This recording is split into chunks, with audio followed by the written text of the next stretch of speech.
Welcome to episode 37 of What Are You Drinking Now here at the office. Just want to start by saying we just finished watching the 2020 NASCAR Daytona 500. Our thoughts are with Ryan Newman. Yeah, thoughts and prayers go out to him right now. Because everything's still up in the air. He was just pulled out of the car and taken to the hospital. So we don't know any condition on him, but that was a nasty, bad wreck. So we're going to continue on, try to muddle through it. I, forewarning, have had a couple beers already. I've been up here watching the race. It started at 4, and it's now almost... Is he counting on that hands? many? No, it's almost that many. So it's almost 9.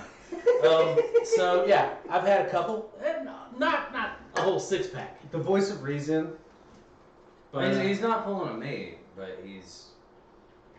My palate cleanser is the unknown teleporter. Nice little porter. Nice. Yeah. What do you think? Solid porter. That's got the coffee in it. I've liked it. I liked it from the beginning. You know that I thought it was a really good beer. It just wasn't that popular. You know, I wish Unknown, the brewery, were more popular in our area. I think that's what it is. It's just their presence in our area is not as broad. I feel like whenever I pull out an Unknown, people are like, "Oh, you don't have Old Mac or you don't have Noda." Well, and of course we don't have Old Mac or Noda because they don't have a delivery to this area from a distributor. I gotta say, the name is confusing because they become well known.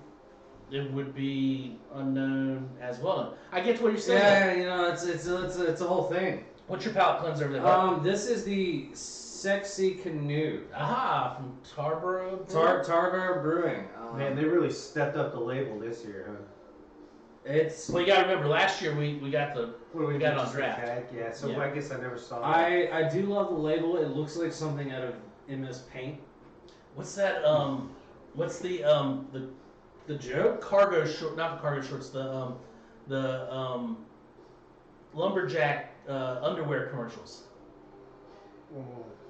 They're all like animated. The Duluth outfit. The Duluth. Yeah. That's what that can reminds me of. You're not wrong because it's got a hairy man in a canoe. And he doesn't appear to have any clothes on. He's like a naked hairy man in a canoe. So the label is interesting at best. Nick, how about you? What do you got going on tonight? I'm ripping once a year, man. Got to get back in touch. The new Nugget Nectar just came in from Trogs. Trying to get a better picture of this can. Just getting a lot of play. Same can as last year. Same label. Yeah, let's still detail 7.5, 93 IBU. It's just once a year. Hops, featured hops are going to be the Nugget, Warrior, Tomahawk, Simcoe, and Palisade. A lot of hops. Yeah. First squeeze. Warrior is particularly aggressive. Yeah, so it's the fresh harvest of the new spring hops, I guess is what they're talking about here, or something. I mean, yeah, I don't know. Fall hops. So, I don't know how they're doing it, but. So I'm not sure what either of you picked, but I think it's actually I do kind of know a little bit. I'm remembering what stood out about this beer. It's really nice and refreshing for a 7.593. Just like really refreshing. But that caramel malt really comes through it. Very nice. I think I overheard both of you talking about you picking the same brewery, so that kind of left a limited amount. Which makes me know that I'm probably going to pick mine first. Yes, definitely, because that's going to be the... So we have the Star Jungle from Modern Times Beer, which is a hazy Pilsner done with Nelson Mosaic. So, one thing I was reading on the can for the... IPA, which I think we're getting to here in a little while. That used to be just a standard ale until I got Nelson hops. Yeah. Which is apparently very aggressive. Give it the full Nelson. Is Nelson in there too? It is. Yeah, Nelson's in here too. I think Nelson is like a solely American grown hop varietal or variety. I don't know if you can actually say varietal for hops. It's like a hop headlock. And that's the can right there. Modern Times. Actually a really cool label. Kind of subdued and normal. It's kind of old-timey, but yet it says Modern Times. So there's some cool stuff. Right above the UPC, it does clearly state that this beer is vegan.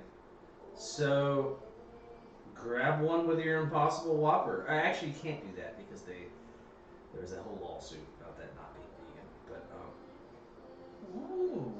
5.5% by volume, so it's a solid hazy pilsner. So modern times, kind of like me, a throwback that's hip to current culture. It's hip to current culture. Here's why. We're still in beer culture. Millennials haven't fully taken wine. So craft beer is dominating. No, I was literally just reading an article about this. Wine, by the way, at least domestic wine prices are going to go hugely down. They predict. There's a great glut. Yeah, let's not say that they're going. You know these guys get pretty creative. They'll know what to do. I mean, with a great glut. We know what happened. We just tasted a wine last week or the week before from a negotiant. Same thing's going to happen. I read that article. That article was based on stuff that happened 4 months ago. Yeah. I am sure that they did not leave those grapes to rot on the vine. No, I don't think that happened. We're going to see prices probably drop a little bit. I don't think they're going to drop way down.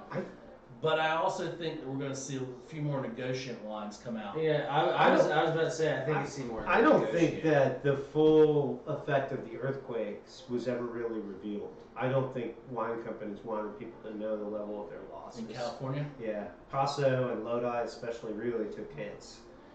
Places in Sonoma lost casks. You know, a lot of stuff went. But I'm kind of in league with Rollins, and I think you're going to see a lot more negotiant wine just because it isn't over a. When they say a glut, it's almost like an invite. Come into wine. Come check this out. Well, and that's where you're going to see low prices is through the negotiant levels. I don't think you're going to see it through the main houses. So you're probably going to see a lot of push. We're going to see marketing with those negotiants towards the millennial younger generation. But until then, millennials are drinking booze and they're drinking some craft beer. Yep. And so craft beer markets required get to some wear dominance. almost the same color shirt. We plan it. Yeah, so all the managers today wore green. The memo never went out to anybody. It's just we happened to do it today. It was amazing. It's a sign of synchronicity Yeah, in the it's office. like the thing I do. What's next, Rob?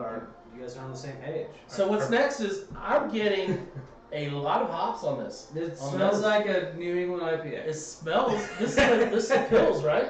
Yeah. So it says it's a hazy pils. There's a slight haze, but this is still pretty clear. But there's definitely a haze. It's a pills with Nelson and Mosaic hops. And whoever had the last pour, you'll definitely see some sediment. But it might take a second because I literally drank one of these before and I didn't notice it till like later. I gotta say on the taste, this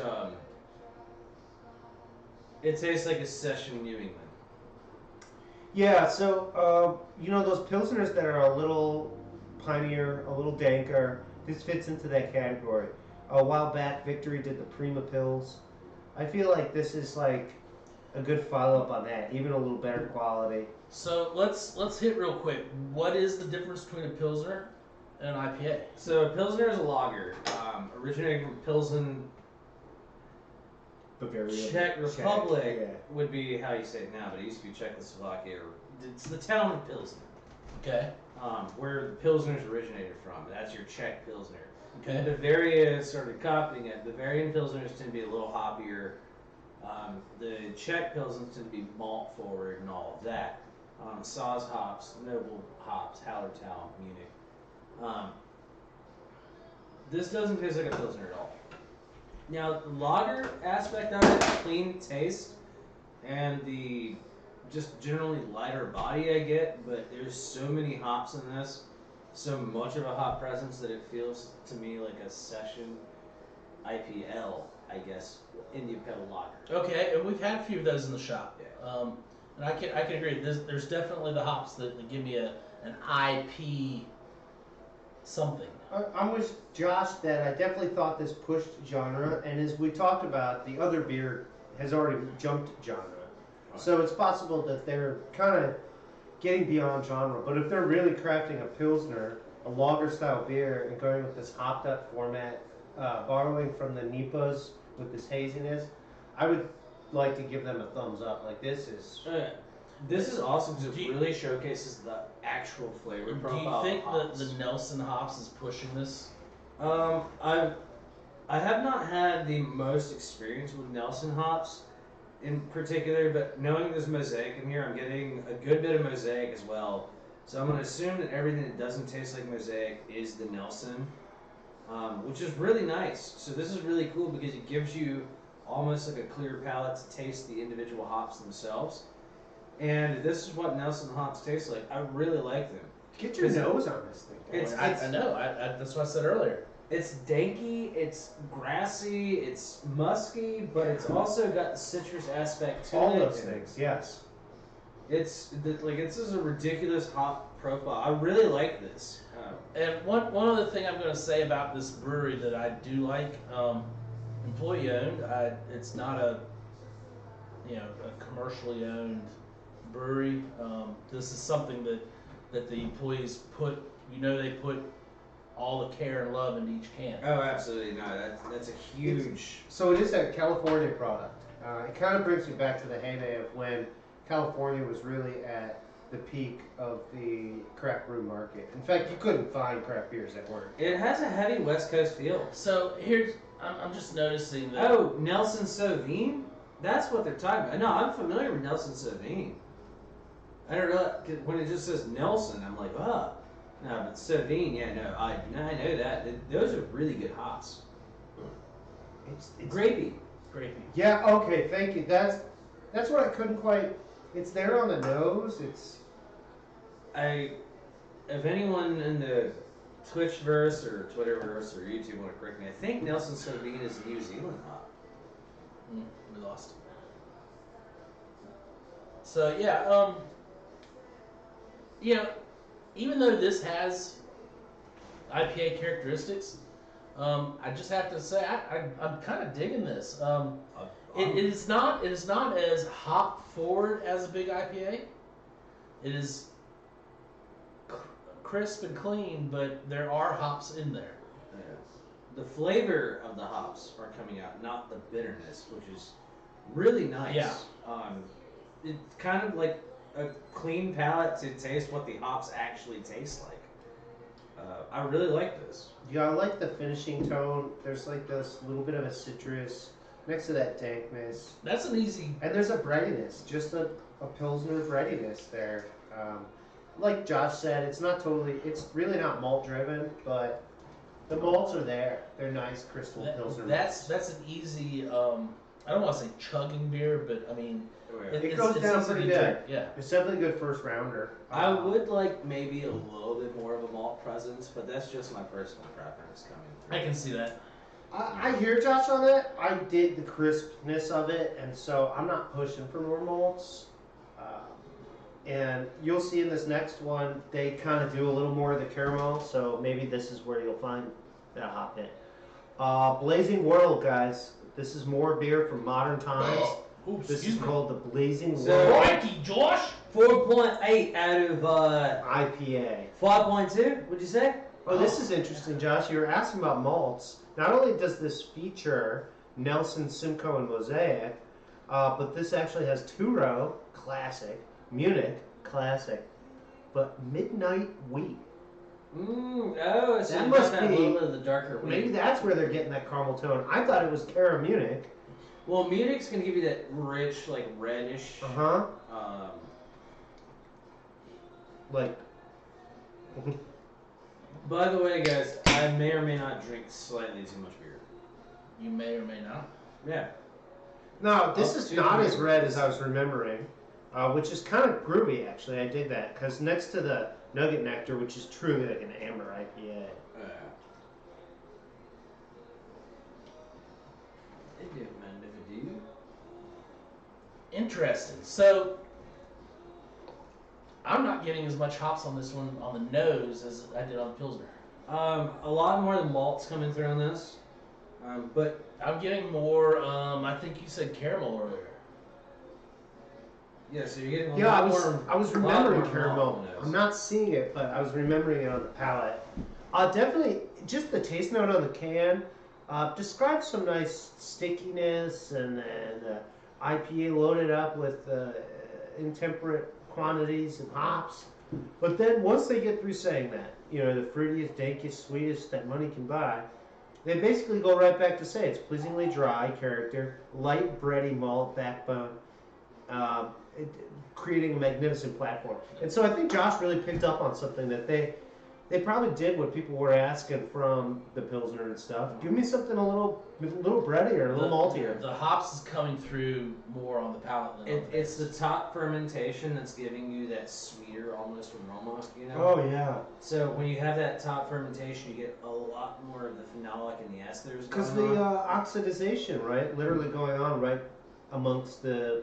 Which is why they call like lagering and bottom fermentation like clean fermentation, because you get that super clean, almost like white paper palette to play with. When you do the ales, it's like you're working with like the color of a canvas. It's like tan or like off-white. So this Now, if they're going to do a lager versus an ale, are they stirring the vat for the ale? I don't know what you mean by stirring the vat. Well, I'm talking about so when you say bottom fermentation, I'm thinking that they are basically letting it sit.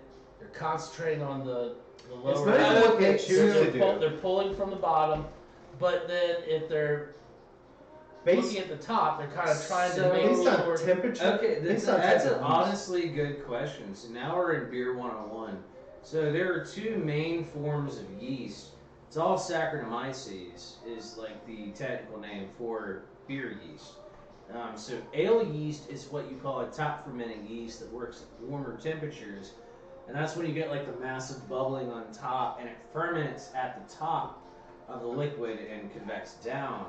And then you've got the lager yeast, which ferments at the bottom and ferments at the bottom, and kind of convects up. So they're not stirring. It's a natural process. It's a natural process. of Lager which yeast will only ferment at much lower temperatures. You will see lager yeast literally will rise and fall, and you will see it like it will hold bubbles, it will let go of the bubbles, and then it'll go back down. When you see ale brew, you will literally see this bubble head, almost like a mushroom top. Oh yeah, and so like Anchor steam beer, and steam beers were done with lager yeast at too warm of a temperature. Lager yeast really needs to work at cold temperatures. The reason why they call it steam beer is because they fermented lager yeast at a warmer temperature, and it was such a violent fermentation that it literally looked like the beer was steaming. It goes very fast. Yeah. So ale yeast always ferments towards the top and kind of falls down. Lager yeast ferments at the bottom and kind of climbs up. So when you ask way what is Kolsch is like the opposite of steam. Kolsch is taking ale yeast and brewing in a lager style. You fermenting cool it that at a cold cooler temperature. temp. So you might ask, what's the deal with Kolsch? The deal with Kolsch is it takes a long freaking time. Oh yeah. So Because once you slow that yeast down at that lower temp. it's a wonderful world of fermentation out there, guys. I'm glad that we had this little lesson because hey, I learned a lot right there. It's a simple lesson, but in actuality, it never gets old because that first step in distinguishing types of beers, that it's not just the first step. It's like the first and the last step because it has to do with how you rack, how you crash the beer, how you bottle, how we're going to draw. Because then when we get to emptying those casks, yes, Rob, there is some different techniques. It's almost to the point where I'd wish that a brewery would do a beer like this, because this is almost what I'm picturing, where you would do a beer almost the same way, but one with lager yeast and lager it, and one with ale yeast and make it an ale. And we definitely get more metallic tones on this ale. So just on comparing that, and that's one of those things we talked about, that you're going to get more of those phenols with that oxidization going on, top exposure to air. yeah, We're talking about filtered air, though. We're not talking about particulate-laden air. that ale yeast is really going to allow those flavors to shine of the hops. Well, I'm like I said, to me on the palate, it's there's more hops on the palate than on the nose. Oh, yeah. Do you guys get the softness, the little bit of fuzziness that goes with this ale? Definitely fuzzy, but I will say this is definitely way hoppier. But for me, the hops are not as aggressive on this one as they are in the Pilsner. I would. Well, it says on the can on intemperate, but I would actually say that. See, I'm not seeing that. The IBU on Pilsner's 35. This one's 60. All right. Look at your beginning and ending, or your final gravity. Are we gonna have another They're masterclass on identical. beer? Okay. IBU How to calculate 35 to IBUs? 60. So- It's a very complicated. and the SRM. Which is That's standard reference method for color. Yeah, that's color. Um, But these yeah. tell us things. When I see IBUs and color ratings, so that has a very light color rating. This has like a middle level color rating. IBUs With are higher IBU and the same gravity, I would be led to believe that, hey, this should be a bitter, more hopped up beer. basically how you generate IBUs in a beer. International bitterness units is what they call it. It's a super complex equation that none of us really understand except for like 3 guys in Germany somewhere.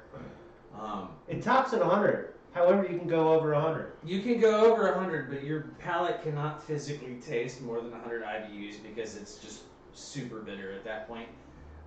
Basically, each hop has a collection of oils and compounds in it, and depending on how long you boil the hop for, more of those are extracted. If you put the hop in at the beginning of most beers boil for 60 minutes. If you put the hop in at the beginning, you will get no flavor and mostly bitterness. Therefore, you get more IBUs. You can put the beers in towards the end of it, and you get less IBUs but more flavor. You can also dry hop. Or which is continuous where- hop. Continuous hopping is a thing where Like, we're going to get bitter, but we're going to build that floral profile as well. Yeah, which we've brewed beer at the house before. Oh, we You've love seen continuous yeah. hop. Oh yeah, and just tearing it every 5 minutes, throwing something else in. You Yeah. get less IBUs. and more Pelletized, fresh flour, flavor. powder. Dry hopping would be after the boil Yeah. in the fermenter, throwing the hops in, so you literally only get the aroma and the flavor. Some people call it And top none- hopping None of the actual bitterness. because they literally don't even sink. They But just, that's like, why sit on this top. one has a higher IBU. It's more bitter of a beer, but it may have less hop flavor, but more bitterness. So cask hopping and top hopping, dry hopping, this was common with ales because we talk about that exchange with the air. Well, one of the things that hops provided is an antifungal, an antiviral, an antimicrobial hops are level. sterile. Yeah, I mean they're sterile. And so that acid sitting on top of your beer basically prevents your contaminants from getting down into that fermentation. By the way, both of those were really good. I dug it. Really well crafted beer. We got into this discussion on hops, but I don't even think that's why those beers are built. They're built to be good drinkers. So you can hang out with your wine friends and You not guys feel can like a hit me when schmuck. I talk about beer too much. I mean, it's like a thing. I hit you way too much already, Josh. I'm sorry. But that's what I get from modern times is it's a Cali brewery that's making beer that's good enough that you can hang out with your wine friends and you're still getting into something of high quality. All right. Speaking of wine, friends, we're going to move on to wine, my friends. Wine, my friends. I like how you did that. Yeah. All my friends. So we're doing a cab tonight, Lodi, California, called Cask and Barrel. So Cask and Barrel is one of the I'm not going to say new, but over the past couple years, I call it a fad wine. It is a bourbon barrel aged wine. So the wine industry was trying to figure out how to do something different, keep us on our toes, give us something new that we haven't ever experienced before. So they said, all right, we're already aging in American oak or French oak. We're giving a vanilla contrast or a buttery to Chardonnay, aspect to it. And they're like, well, what other oak barrels are out there? Well, there's a few in the distilled section of the alcohol market that uses oak barrels, mainly bourbon in America anyway. So what they did was they went out and contracted with the bourbon company. When the bourbon company was done with their barrels, because they only use them a certain amount of times before they're done, they went and bought those barrels and decided to start aging the final aging in oak barrels in bourbon barrels. So the wood itself is not the big difference, Rob, but the treatment of those barrels Exactly. is a huge So in difference. bourbon making, they fire the barrels before they put the bourbon in. In other words, they set them on fire, the inside of the barrels, and then they put it out once there's good char on the inside of the barrels. Literally, some of the same coopers make wine barrels. It as has make to whiskey be- barrels. Yep, For it to be bourbon, it has to be a new charred barrel. that's right. That's right. Every So single time. So that means there's a lot of leftover barrels because after you age out that bourbon and pull it into bottle, you're done with it. So what that does to a wine once the wine ages in it is the wine is going to pull out that charring that is remaining in there. It's going to pull out some of the bourbon flavoring, which generally is a caramel type flavoring, which comes from the barrel, the burned barrel. So you're going to get the vanilla, caramel, sugary going on, and so this is going to tend to be a smoky wine. I remember when Toasted Head hit the market. It was this big thing. Oh, we have a normal barrel, but we really we flame toasted the head. So we have a heady toast head of the barrel, which literally means the cap on the barrel. Yep. But the stains themselves, they were still doing conveniently with medium toast. But then they liked that flavor and they started getting to heavy toast, HT.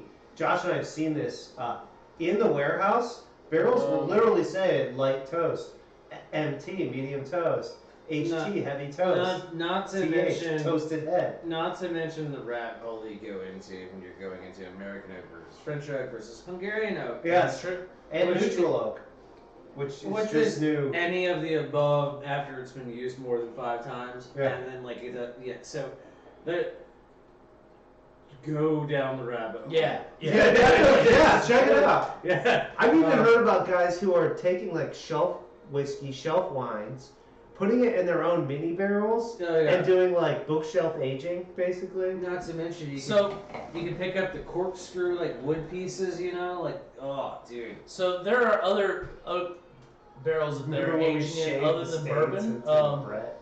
They're also aging in tequila barrels. They're aging in rum barrels. So they are trying to get a mix match of flavors coming out of the different types of barrels that are used for liquor. I'm over this wine. Nick and I brewed a beer, the crazy sour Brett beer we did, and I robbed a couple of staves off of an old French oak barrel. And I sat there with a hammer and chiseled wood chips off the inside Yeah, we like Oh, chisel them out. of a It was decades.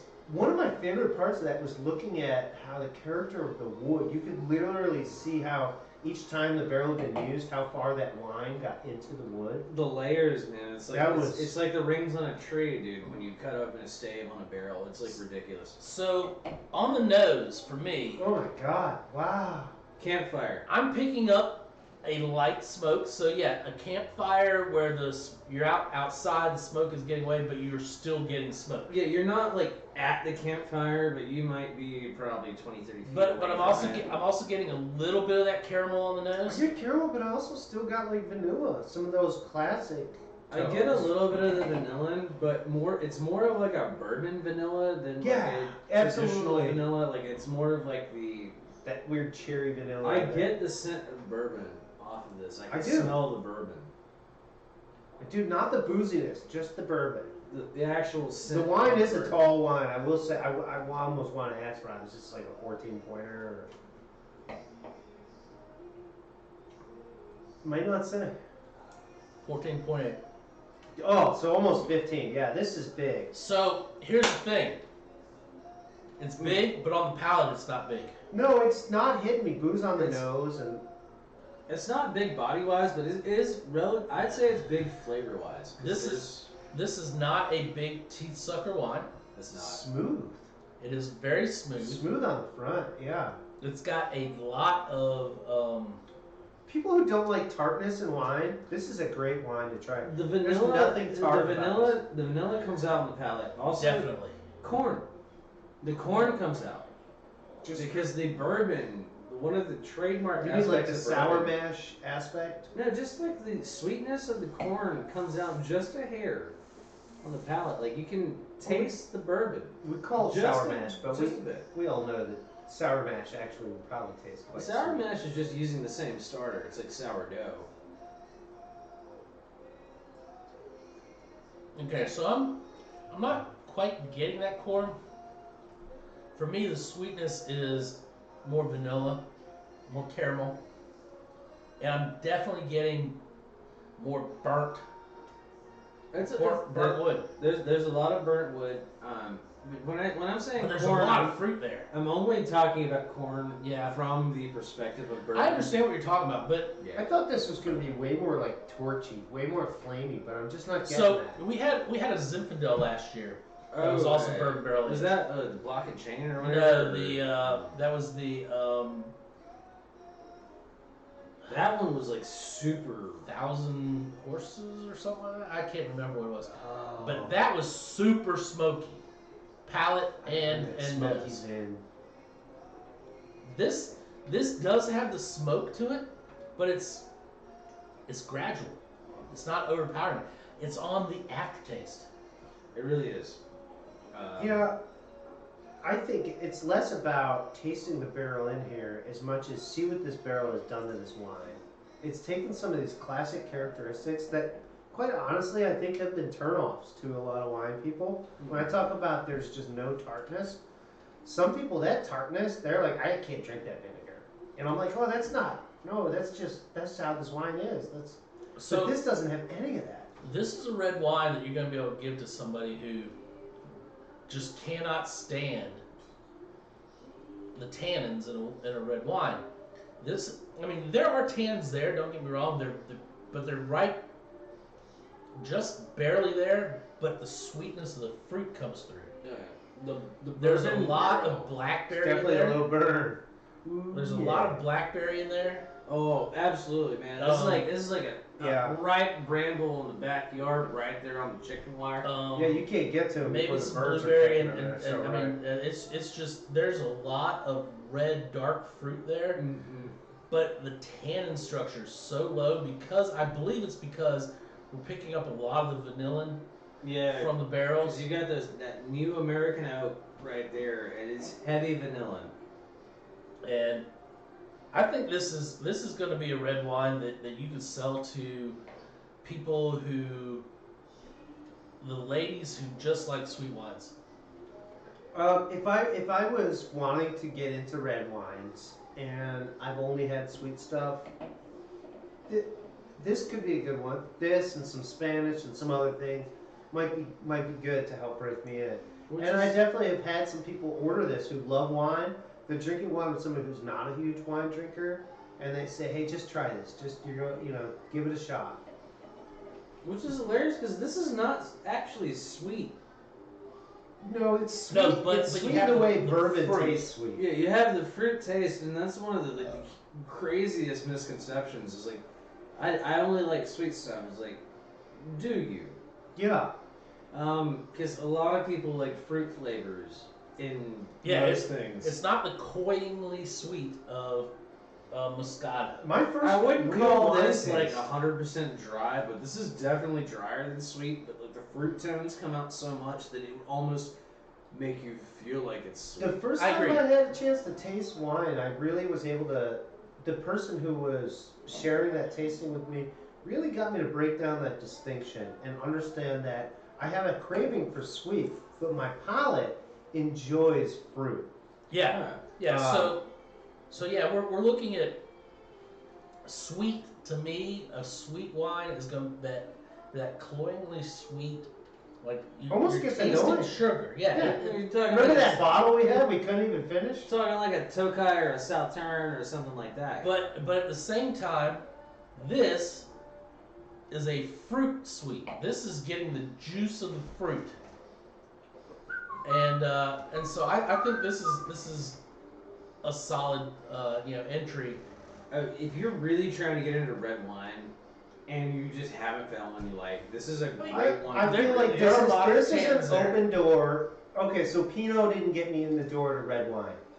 Try the cask and barrel Cabernet Sauvignon. Which is really odd because generally Cab is the one who's like, That's the Big Daddy. That's where the advanced wine drinkers end up ordering normally wine like the glass. elbow Yeah. to the gut. What's and gonna like do it? The cab will do left it. hook to the. Yeah. See, I'm not even drinking. The problem I have with this cab is Not the price, by the way. That Beef- price is pretty nice. yeah, it's $18. Coming in at 20. This is what we're describing is the language you use with a $20 bottle. Oh yeah. But This the one problem I have to say I have with this being a cab, this is not a food wine. Yeah, Actually, my first thought. You know what I would say it would be good with, and like the only thing I think it'd be good with, pulled pork. This is barbecue. Yeah, I was gonna say burnt ends. All right, maybe. Yeah, burnt ends and pulled pork. Hey, dude, you do such a Put good that brisket, meat you over know this fire. would be good with Yeah, this. brisket, pulled pork will come off with this. I'm with Josh.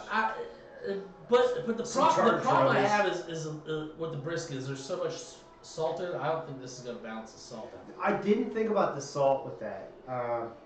You got a point. Just the charness, I think, would fit. Maybe the pulled pork, and we're talking Eastern Carolina style pulled pork Yeah. that is mainly vinegar based. I can see that. I'm talking about the pork. I'm not talking about the sauce. I know, Yeah. but you're one and the same when you're talking. I Eastern may have Carolina. just offended a lot of people. Yeah, by I saying can't pork believe is Rob's different than telling me he sauce. salts his beef more than his pork for barbecue. I find I don't salt pork at all. No grind, no nothing. No, No, you don't salt pork. no, man.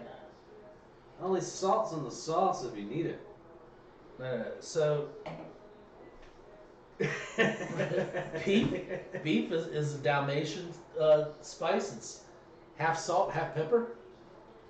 And then pork is a brown sugar base, and then you add to that I don't know about sugar on the pork. brown sugar. I'm starting to figure out why Rob's barbecue didn't go with this wine.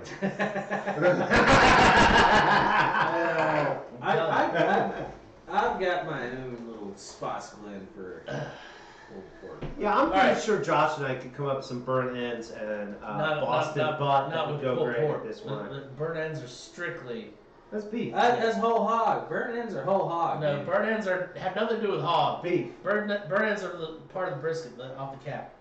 Anyway, I'm still telling you, Josh and I can come up with some burnt ends and Boston butt that would go with this wine. all right. I'm not gonna doubt you. I'm just Oh saying. yeah, in like 3 So- months we're gonna have a barbecue cook-off here at the office. Again? maybe. Oh, yeah. All right. Okay. Yeah. It'll go off better than the Valentine's Day dinner. Yeah, that Yeah, gives exactly. Maybe we'll get a We might get shopping a list. menu together. Yeah, That we gives got a me- menu. Maybe we'll get a shopping That list. gives me 3 months to find Drew and train with him. Shit, good luck on that. All right, so let's get back to the beers and do our review. Yeah, on let's that. get through start it. with Let's the get our Star final Jungle. ratings going. All right, so I'm gonna go ahead and give the Star Jungle solid thumb and a half. If you filtered it, I'd like it more, or if it was more of a Pilsner but still hazy, I'd like it more. But really good. I mean, a thumb and a half is not a small rating. That's more than one thumb, and That is more- not quite 2 thumbs, but that was really good. Nice to see the Nelson Sauvignon and the Mosaic used properly. The nice grapey, the flavors of the hop really pulled through, and I really, really like that. So excellent job, Modern Times. Yeah. All right, so for me, I'm liking the Pilsner a little bit better than the IPA. Let me say I like both of them. For me though, I'm going to give the Pilsner a thumb and a quarter here for it. The problem I have with the Pilsner is Josh kind of touched on it. I wish it was more Pilsner than IPA or IPL, or I guess in this case IPP. Sorry, that's just, I had to Yeah. get in there a minute. I like the beer. It's a good beer. It tastes well. But for a Pilsner, I'm kind of conditioned to a certain style. And this had too much IPA into the Pilsner. So, thumb and a quarter. And then we'll, All right. I'm gonna get right down to it, guys. Modern Times. I'm giving you a thumbs up on your Pilsner. I'm giving you a thumbs up on Blazing World. So both the Jungle and the World both get a thumbs up. And here's what I have to say about it. These guys want more Pilsner style or whatever. A Pilsner is made to be refreshing and just Keep in like mind, hit you're a my hophead. thirst and give me my buzz. And Keep the in mind, number you're a one thing that Pilsner had was drinkability. I could have kept just putting them down. And if they opened more and filled that glass, it would have gone down I again. disagree with you on that. I won't disagree with you. And That that's was what I definitely- love. said it earlier that was So, a crushable. I beer. gave that one the empty glass test, and you guys can look through the tape again. There's about 2.5 minutes where you all still had beer in your glass, and mine was empty. And it's not because I'm that much more thirsty. It's because that beer hit my taste profile right up. Secondarily, I'm going to stick with my thumbs up, hold it high and proud for Modern Times. I'm glad you put this thing back in the IPA world. It was a really cool beer. I was amazed at the color, at how light it was for what I remember with the caramel tones. They still came through. I loved it. So whatever Midnight Wheat as a malt does, I'm going to have to try that because that was pretty freaking cool. I love your hopping. I love your beer. It's extremely drinkable. Got the nice crisp flavor. All those wonderful West Coast hop tones with a little bit of a shout out to where we're at with the hazy IPA shouts and all that. But you guys really did it. I'm anxious to see what other beers Modern Times comes up with. And it's good to know Cali's still in the game. So for me on this guy, I'm going to give it a thumb. And here's why. Versus this, okay, I thought this was a very well constructed Pilsner. However, it had too much. I would have rated it higher, but it had too much IPA aspects to it. I want an IPA. I think that we should have had a higher IPA for me. I was expecting, based on that, I was expecting to have big hop, like bitterness in my face, and I didn't quite get it. It's a solid IPA, but I'm gonna go with thumb. For a crazy surprise thing, I'm giving 2 thumbs up Wow. to the Modern Times IPA because I don't know if they intended to do it, but it tastes like an English IPA, Oh, I didn't catch that. like the original IPA that is malty with hops, with time, and it reminds me of what IPAs were originally supposed to taste like that we Americans probably got wrong somewhere along the way. But I love the Nelson Sauvignon, I love the Simcoe, and I love all of it. Like it was a solid IPA. It's filtered. I can see through it. It's nice to get back to what IPAs feel like. I thoroughly 125% enjoyed that beer. Modern Times, excellent job. Yeah. Cool. So moving on to the Cask and Barrel Cabernet Sauvignon from Lodi, California, 2017, $18 a bottle. So I like this wine as an entry level. I don't like it as far as a food pairing wine. I think it's very limited. I think we might have hit on 1, possibly 2 food pairings for it. I think it's as far as a cab goes, it's very low tannins. It's not a classic cab at all. I did like the newness of the char, the smoke, the vanillin, all showing up, roundness, and being very fruit forward. I'm going to give this a thumb. I wish I could give it more, but for me, and I think that's just a little bit snobbiness of the wine drinker coming through, I'm only giving it a thumb just because I don't think it held up to cab standards, even though it was made with Cabernet grapes. Interesting. And there is a blend version, isn't there? There is a blend version. I actually, Rob mentioned a concept that I hadn't thought about before my final word here.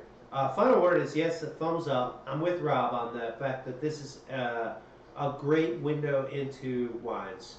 Get your bourbon drinkers, your barrel beer drinkers, and get them to start drinking wine again. This is the bottle to do it. It's under $20, so it's affordable.